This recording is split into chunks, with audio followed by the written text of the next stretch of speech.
एक वोट की क्या कीमत होती है, क्योंकि उसी एक वोट पे पूरा 5 साल टिका रहता है। एक वोट ही के जरिए फैसला कर सकते हैं कि 5 साल के लिए हम किसको सरकार बना रहे हैं, उसकी क्या कीमत है हमारे ऑडियंस। ये एक वोट नहीं है, यह आपका 5 साल है, यह आपके बच्चों का फ्यूचर है। 5 साल के लिए आपके बच्चों के लिए एजुकेशन सिस्टम है, यहाँ पे एक वोट। इलाके के रोड और नाले और सड़क, ये पूरी चीजें यहाँ पे एक वोट तय करता है। बीजेपी और ईवीएम, इसकी कहाँ तक सच्चाई है कि क्या हकीकत में बीजेपी ईवीएम के जरिए चोरी करता है? तो अगर हम बीजेपी को देखें तो उनका जो बुनियादी नजरिया होता है या बुनियादी दावा होता है वो या तो मस्जिद होता है, मंदिर होता है, हिंदू मुस्लिम होता है, या हमारे प्रधानमंत्री कहीं जाते हैं तो सिर्फ एक ही नारा लगाते हैं, इस स्टेट को हम नंबर 1 बना देंगे।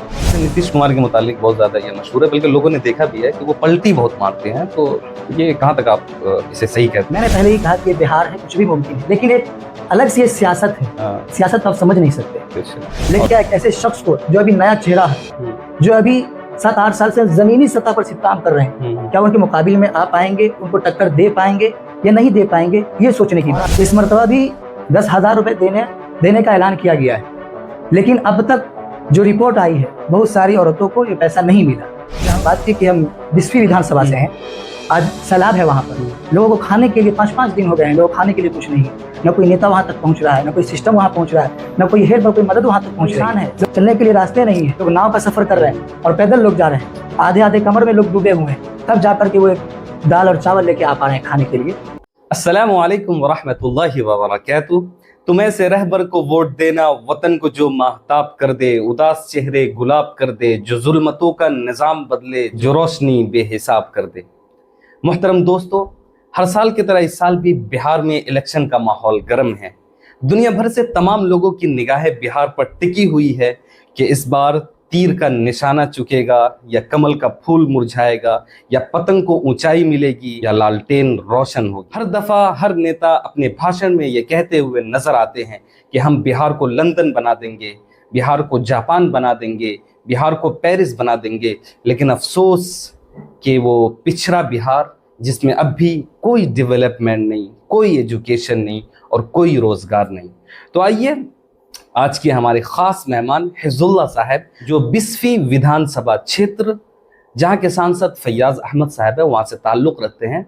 हम इनसे 2025 इलेक्शन को लेकर चर्चा करेंगे कि बिहार में सियासत को लेकर आपका क्या नजरिया है और किन मुद्दों को सामने रखकर हमें वोट देना चाहिए और किस कैंडिडेट को सपोर्ट करनी चाहिए। वालेकुम अस्सलाम वरहमतुल्लाहि वबरकातुहू। सबसे पहले तो मैं आपका शुक्रिया अदा करूंगा और मैं आपको थैंक्स कहूंगा कि आप बिहारी होने का सबूत दे रहे हैं। बेशक बेशक कि आप हैं कहीं और, लेकिन आपको फिक्र लगी हुई है इस मर्तबा बिहार में कौन सी पार्टी अपनी सरकार बनाने जा रही है जी।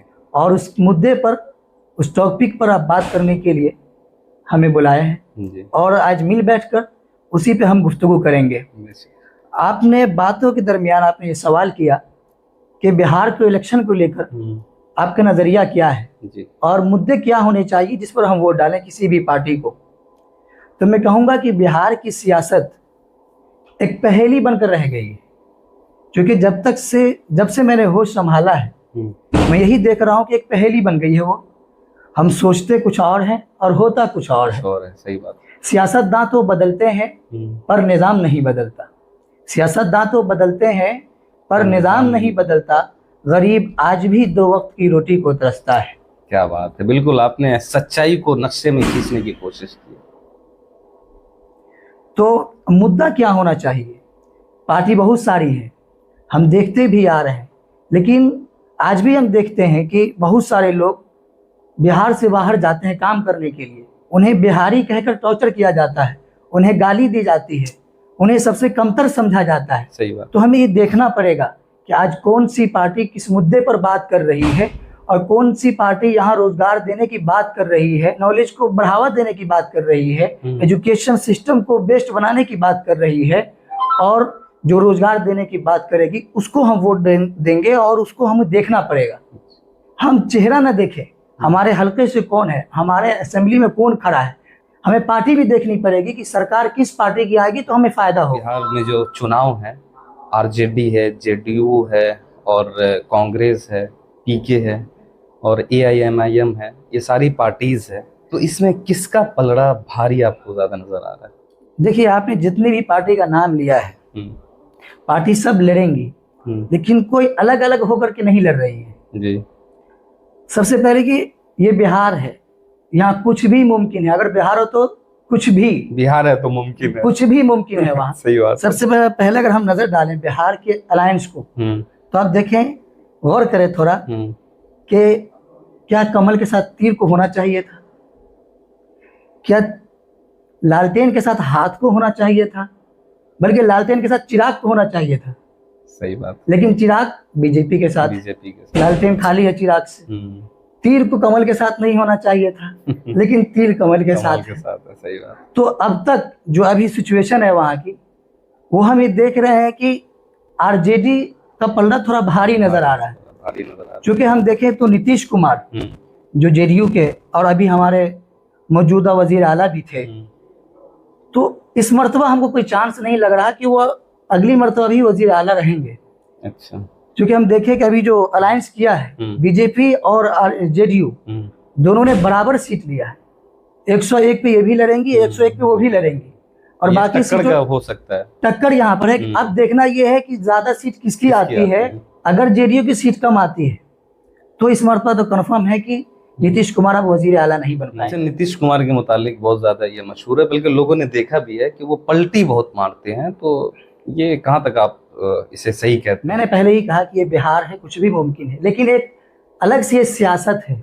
सियासत को आप समझ नहीं सकते, लेकिन भरोसा भी नहीं कर सकते किसी एक आदमी का इस तरह लोगों के भावनाओं से, लोगों के एतमादों से खेलना ये अच्छा नहीं है। अच्छा नहीं। लोगों ने भरोसा किया था नीतीश कुमार पर, लेकिन उन्होंने दगा किया लोगों के साथ, और वो आरजेडी को छोड़ करके बीजेपी के साथ ज्वाइन किया।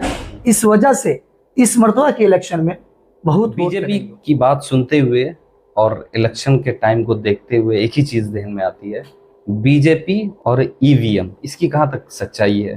कि क्या हकीकत में बीजेपी ईवीएम के जरिए चोरी कर, जब राहुल गांधी ने दुनिया के सामने बीजेपी के चेहरे को दिखाया, एक्सपोज किया कि वो बेईमानी कर रही है, वो एक वोट के नाम पे 10-10 वोट ले रही है, तो उस टाइम इलेक्शन कमीशन की तरफ से पोस्ट आता है कि ये सारी चीजें, ये सारी एक्सपोज बेबुनियाद है। इसके मुतालिक क्या ख्याल? ये तो मुझे लगता है कि ये सही है कि बीजेपी है तो वो ईवीएम के दम पर है। अच्छा। क्योंकि हमने कई मर्तबा देखा है, जो जब इलेक्शन होता है तो लोग हिसाब लगाते हैं, इरादा करते हैं, सोचते हैं कि इस मर्तबा किसका पलड़ा भारी है, लोगों के अंदर किस चीज को लेकर के ज्यादा चर्चा, किस पार्टी को लेकर के क्या मुद्दा था।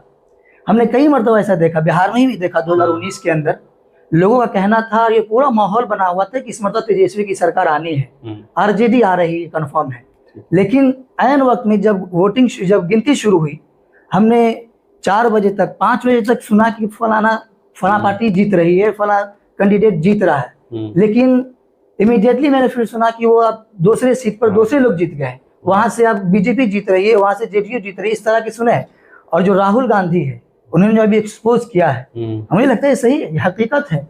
क्योंकि लोगों के अंदर जब कोई मीडिया जाता है और वहां के लोगों से बातचीत करते हैं, जमीनी सतह पर जब बात करते हैं, लोग इसी से अंदाजा लगाते हैं। और हमने ऐसे कई हालात देखे, कई मर्तबा देखे हैं कि मीडिया बात कुछ और कर रही है, लेकिन नतायज और रिजल्ट कुछ और आ रहा है। राहुल गांधी एक समझदार, होनहार, बेबाक लीडर है। और जब वो चीज प्रेस कॉन्फ्रेंस में वो कह रहे हैं, तो यकीन कहीं ना कहीं हकीकत को बयां कर रहे हैं। ठीक है। और पूरे सबूत के साथ वो आए थे और उन्होंने दिखाया था। अगर ये दावा गलत था, रूलिंग पार्टी है, उस पर इल्जाम लगाया जा रहा है, इलेक्शन कमीशन पर भी ये एक इल्जाम है। ठीक है। तो वो जवाब जो इलेक्शन कमीशन ने दिया था, क्या वो सही था? ये कह देना कि क्या अपने माँ बहनों को टीवी और टेलीविजन वगैरह पर शो करना, दिखाना, ये अच्छी बात है? ये कोई माकूल जवाब नहीं है। जो कि हाट विधानसभा, जो कि बहुत चर्चे में है अभी, और अब्दुल्ला सालिम साहब वहाँ के एक उम्मीदवार हैं, जो लाइव वीडियो में आकर के AIMIM को इस्तीफा दे दिया। बहुत अच्छा सवाल है। और अभी इस सीट पर बहुत कोहराम मचा हुआ है। अगर सच कहूँ तो सिर्फ इसी सीट पर नहीं, बल्कि मैंने इस तरह के कई वीडियोस देखे हैं। जो कि विधानसभा है, जाले विधानसभा है, बाजपट्टी विधानसभा है, ठीक है, ये सब चर्चे में है। चर्चे में, बिल्कुल। मौलाना सालिम चतुर्वेदी साहब ने 7-8 साल के अंदर AIMIM को सींचा है और उसकी पहचान करवाई है लोगों के अंदर। लेकिन सडनली जो है पार्टी ने किसी और को टिकट दे दिया।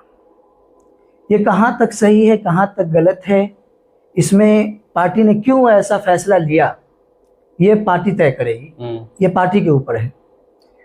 हकीकत है कि उन्होंने मेहनत किया, जमीनी सतह पर अगर उनकी पकड़ है, लोगों के अंदर उनके लिए मोहब्बत है और लोग चाह रहे हैं अपने लीडर के तौर पर उनको देखना, तो उनको टिकट मिलना चाहिए था।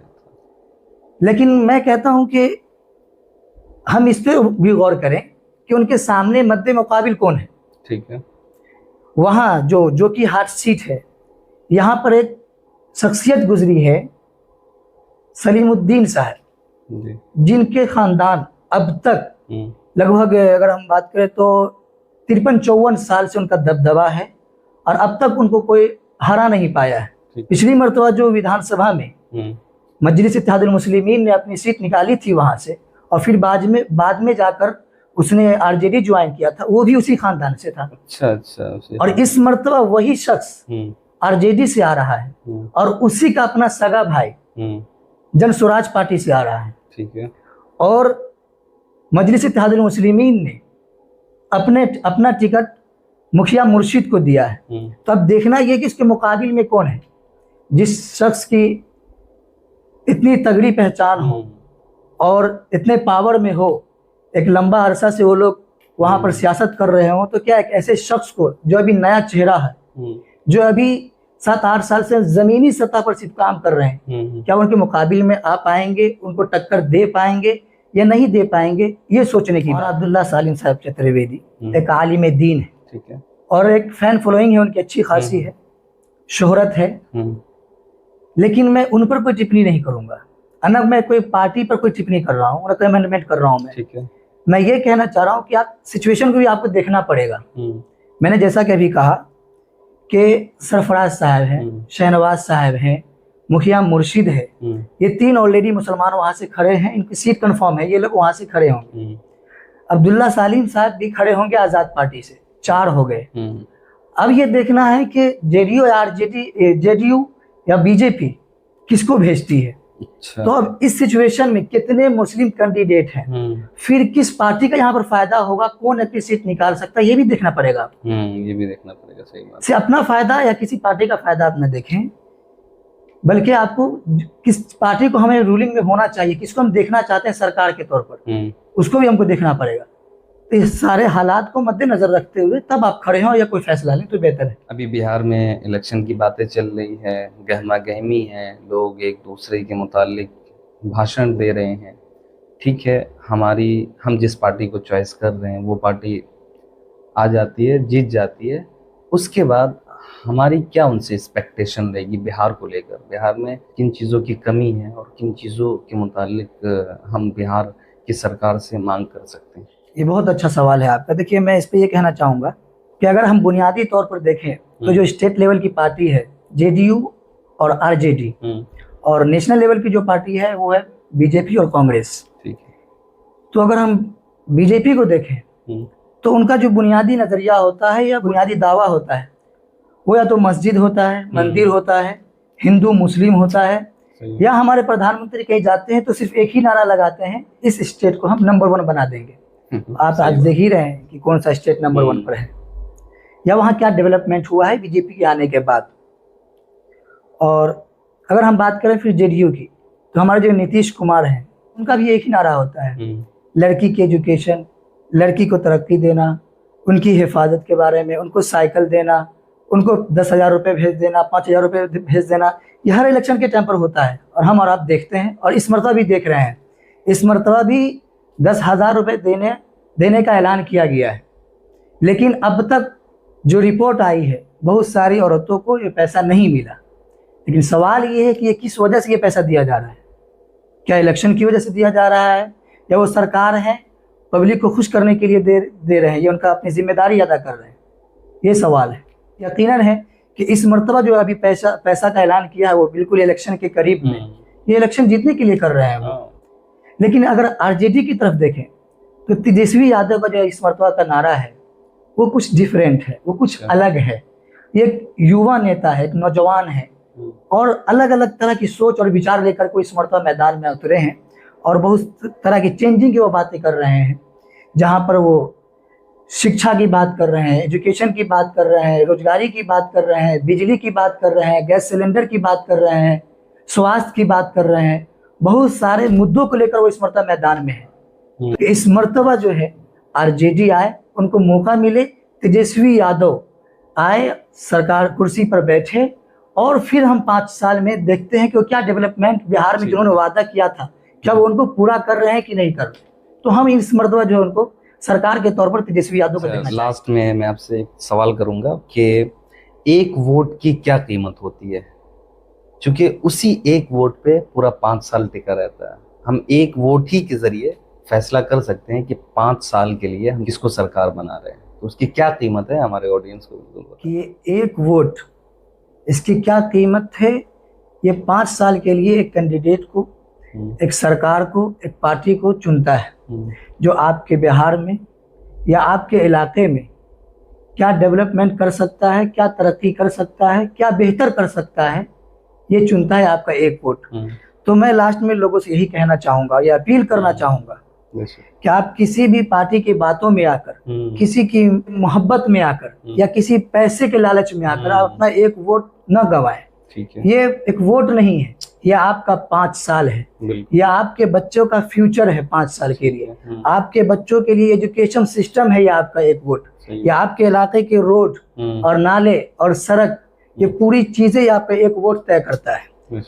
आज हम देखते हैं बहुत सारी पार्टियां जो पैसा बांटती हैं, लोग 500 रुपया लेकर, 1000 रुपया लेकर बह जाते हैं और यूं ही दे देते हैं। तो मैं कहता हूँ कि ये आपका एक वोट 500 का मुकाबला नहीं कर सकती है, बल्कि लाखों रुपए का मुकाबला नहीं कर सकती है। अगर आपके बच्चों को, आपको सेहत मिल रही है, स्वास्थ्य मिल रहा है, एजुकेशन मिल रहा है। आप आज देखें, आज बिहार में आपने हम बात की कि हम 20वीं विधानसभा से हैं, आज सैलाब है वहां पर, लोगों को खाने के लिए 5-5 दिन हो गए हैं, लोगों को खाने के लिए कुछ नहीं है, न कोई नेता वहां तक पहुंच रहा है, न कोई सिस्टम वहां पहुंच रहा है, न कोई हेल्प और कोई मदद वहां तक पहुंच रही है। लोग परेशान है, चलने के लिए रास्ते नहीं है, लोग नाव का सफर कर रहे हैं और पैदल लोग जा रहे हैं, आधे आधे कमर में लोग डूबे हुए हैं, तब जाकर के वो एक दाल और चावल लेके आ पा रहे हैं खाने के लिए। तो मैं कहूँगा कि ये एक वोट आप लाखों रुपये के बराबर नहीं हो सकता है, लाखों रुपये इसकी बराबरी नहीं कर सकता है। तो आप अपने वोट को यूं ही ना गवाएं, कैंडिडेट को भी देखें और पार्टी को भी देखें, क्योंकि एक कैंडिडेट आपके इलाके में रहेगा, ठीक है, लेकिन रूलिंग पार्टी किसकी होगी ये भी निर्भर करता है।